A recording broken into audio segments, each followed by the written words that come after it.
First of all, let me introduce myself. My name is Neha Sharma. I am co-founder of Six Swings Sales Services Private Limited. At Six Swings, we provide digital marketing, website development and application development services. We help you increase the quality and quantity of traffic on your website by ranking your website on the first page of the Google. So I am also co-founder of Vigita Private Limited, and it is into lithium batteries manufacturing for electric vehicles, be it electric rickshaw, electric bicycle, electric scooters, and also we provide our lithium batteries in the street light solutions. So I was introducing myself. So I'm also co-founder of Vigita Private Limited. There we manufacture electric bicycle batteries, for electric rickshaw, electric vehicles. We manufacture batteries, and we also provide street light solutions. And we also give. We have also launched our electric bicycle that provides you traffic-free commute even in cities, and that is also an eco-friendly solution. So today I am going to talk about, and my session is on pattern of economic growth, technological advancement and development, and how COVID-19 has affected our pattern of economic growth, technological advancement or development, and how COVID-19 has presented to us an opportunity to transform the pattern of technological growth, development or technological advancement. So before going into that, we just need to first understand what we mean by sustainable development, because it itself is a very wide topic. Sustainable development is a very wide and a deep topic that needs to be understood fully to understand the pattern of technological advancement transformation COVID-19 has presented to us with. So sustainable development mainly stands on three pillars of the society, and it is social, economic and environmental, and it is a balance of these three pillars in itself that creates a sustainable development. And even if a single pillar is missed or single pillar is neglected, it won't be a sustainable development. If I talk about social aspect of a sustainable development, then if we go through a technological development or a technological advancement that is only taking care of the social pillar, that it will only take care or it will only think about quality of life, it will think about education, it will think about community development, it will think about opportunities, neglecting the economic pillar, neglecting the environmental pillar of the sustainable development. And next thing, if I talk about the second pillar, is the economic pillar of sustainable development. And if I talk about the economic pillar and doing the technological advancement, keeping in mind only the economic pillar of the sustainable development, it will only means growth, it will mean research and development, it will mean increasing the standard of living of the people. Now the third pillar, if I talk about the third pillar, that is the environmental pillar.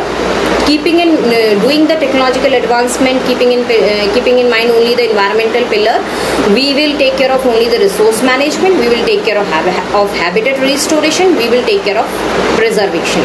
So there is also a collaboration of these collaboration or interconnection between these three pillars that creates an amalgamation of these three parameters and creates a different form of sustainable development, through which comes three types of sustainable development. First is socio-economic sustainable development, eco-economic sustainable development and socio-environmental sustainable development. If we do the development keeping in mind only the social and the economic perspective, so it is known as socio-economic development. We neglect the environmental aspect in doing the technological advancement. So second type of sustainable development we can talk about is the eco-economic sustainable development. And if we are moving towards the eco-economic sustainable development, we only take care of economic aspect, economic pillar, and we only take care of environmental, economic pillar and social pillar. So the third pillar is socio-economic.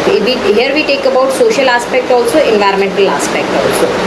So we need to do a sustainable development that is a pattern of economic growth in which resource use aims to meet human needs while preserving the environment, so that these needs can also be met by the present generation and also for the generations to come. So this is as a whole is a sustainable development, and this is our aim to how to transform the technology, how to transform the pattern of technological advancement so as to achieve the sustainable development. So now I just want to know from your side in the comment box, the technology we live in, is it sustainable? You should type yes or no in the comment box so I can know from your side what do you think of the technology we live in. Is it sustainable?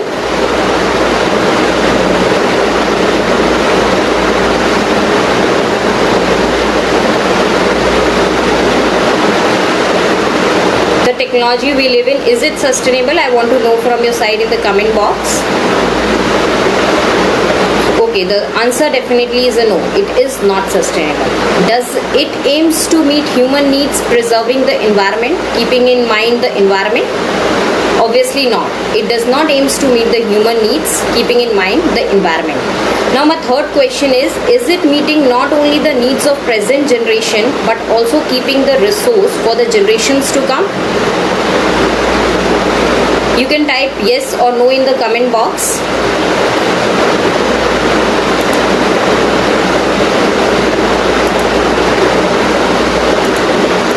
Comment box yes or no you can type. So my question to you is it the technological advancement, economic growth or development that is sustainable? No, it is not sustainable. Why it is not sustainable? Because it is neglecting the third pillar of sustainable development, that is environment, at a lower cost and with less impact to the environment, and which is in turn is known as a inclusive growth. We need to take care of the inclusive growth while preaching the technological advancement.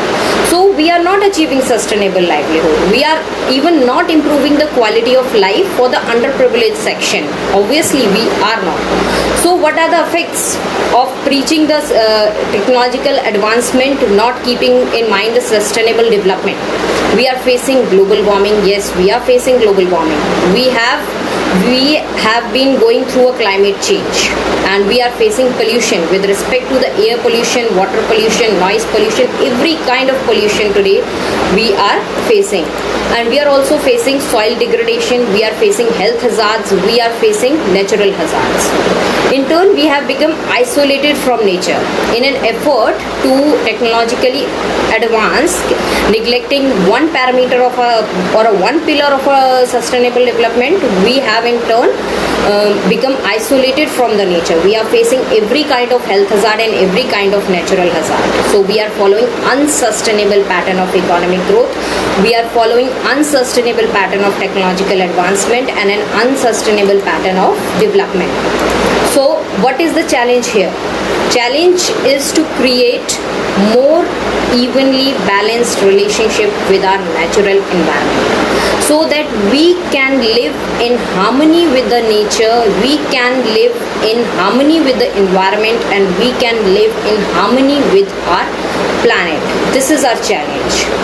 So I will talk about our adoption, how we have adopted unsustainable technology. We have some of our examples of adopting unsustainable technology is we have adopted coal and petroleum, we have adopted plastic, we have adopted harmful industrial practices.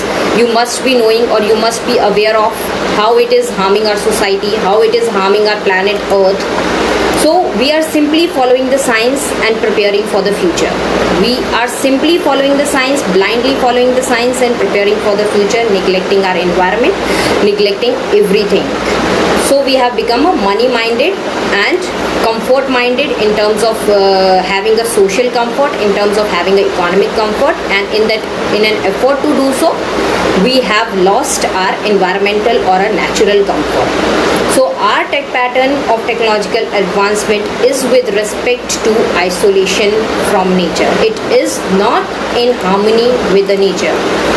No. So how COVID-19 has forced us to think about how we can transform the technological advancement. COVID-19 has provided us a breaker, a realization for us to break this pattern, to break the unsustainable pattern, because we have seen some of the unusual benefits of COVID-19 in our day-to-day lives from lockdown. We have seen cleaner air. Yes or not? Please type yes. We have seen cleaner air, right? Please type in the comment box yes. We have seen lower carbon emission. We have definitely seen a respite for wildlife, and it has shown us what it is to live in harmony with the nature. So these are the unusual environmental benefits of COVID-19 we have got, and the realization we got from COVID-19. So can we really say that will COVID-19 help nature reclaim the earth? Yes or no? Can we say that? Will COVID-19 help nature reclaim the earth? Reclaim everything? Can reset the earth? Yes or no? Please type in the comment box if you think will COVID-19 help nature reclaim the earth. Please type yes or no in the comment box. So I think it is a no, because we need, as long as we don't have a pattern of economic growth that gives us inclusive growth, that gives us sustainable livelihood, or that gives us sustainable development. As long as we do not have this, then as long as we do not have this kind of pattern that complies with the sustainable development, the Mother Earth will not get reset, the Mother Earth will not be. Once lockdown gets over, it will again get back to the same position. So we need to have that pattern that complies with the sustainable development.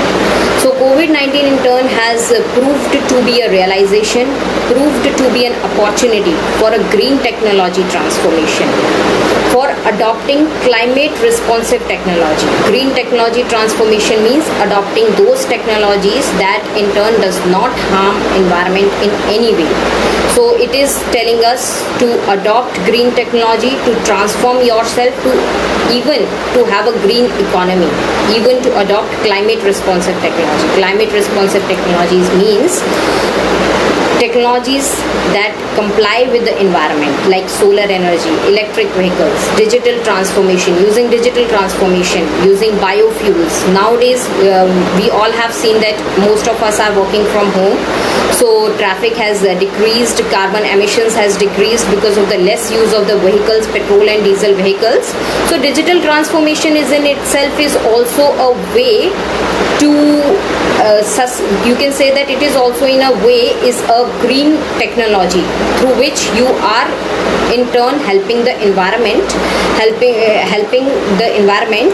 in turn you are living sustainably. So we will do a case study here. We will talk about the unsustainable technology that progressed or that advanced, and that technology is a coal and petroleum technology. So if we talk about coal and petroleum technology, it was when it got invented, it was very easily available, it was easily accessible, easily synthesized. So first of all, in the first phase of its advancement, steam vehicles came. So steam vehicles came, global trade started, commercialization happened. So on an economic pattern, on a social pattern, it helped us very much. It helped us very much. Then through more it got advanced, and it changed into it gave us a refined technology. It advanced to step 2, and we had petrol and diesel engine vehicles, in which we are currently hugely dependent, in which we became hugely dependent, and commercial trade started on a very large scale. So it helped us on a social front. It also helped again on an economic front. It improved our quality of life, it improved our education, it improved our economic growth. But we neglected the third parameter, again environment. Now on the third stage, it got transformed to personal and private vehicles. more insights on coal and petroleum technology. We got personal vehicles, we got private vehicles, our personal scooters, our personal motorcycles, our personal car that run on diesel and a petrol engine. So these personal and private vehicles running on diesel and petrol engines, they posed a much threat to the environment, responsible for global warming, responsible for the temperature rising, responsible for pollution, responsible for traffic, responsible for noise pollution. So we miserably failed in this technology, coal and petroleum technology, because why we failed? Because we did not take into account the environmental factor. So what we learn from this case study? We learn from this case study is we should not adopt a technology as long as it does not gets fitted into the circle of sustainable development. As long as it does not get fitted with all the 3 pillars of sustainable development, we should not adopt it. So this is what we learned from this case study. Because we got a great deal of natural hazards, we got a great deal of disadvantage from this technology.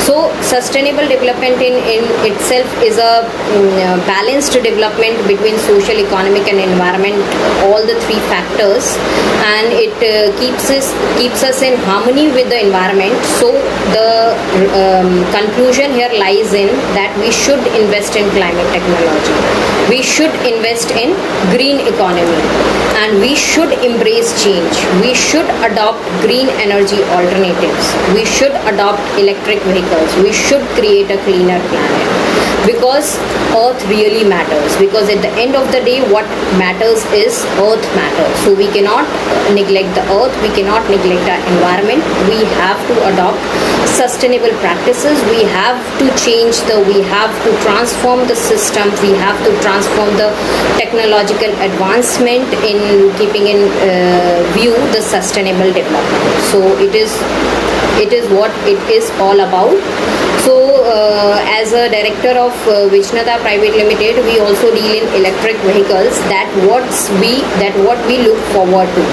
As a director of Six Wings, we look forward to digital technology transformation, and as a director of Vijnata Private Limited, we look forward to environmentally sustainable, implementing environmentally sustainable technology, bringing forth the society a combination of digital technology transformation and environmentally sustainable practices. So this is all I have to say today. So how my session was, you can write in the comment box. You can just comment it was good, it was better, you can just tell me. So please give me feedback in the comment section. So COVID-19 is definitely an opportunity to transform the pattern, transform the living, keeping in view the sustainable development. So we all should think about it, and we should all preach towards transforming a society in that way. So it is all about I wanted to say. So let us give an end to this session. Thank you.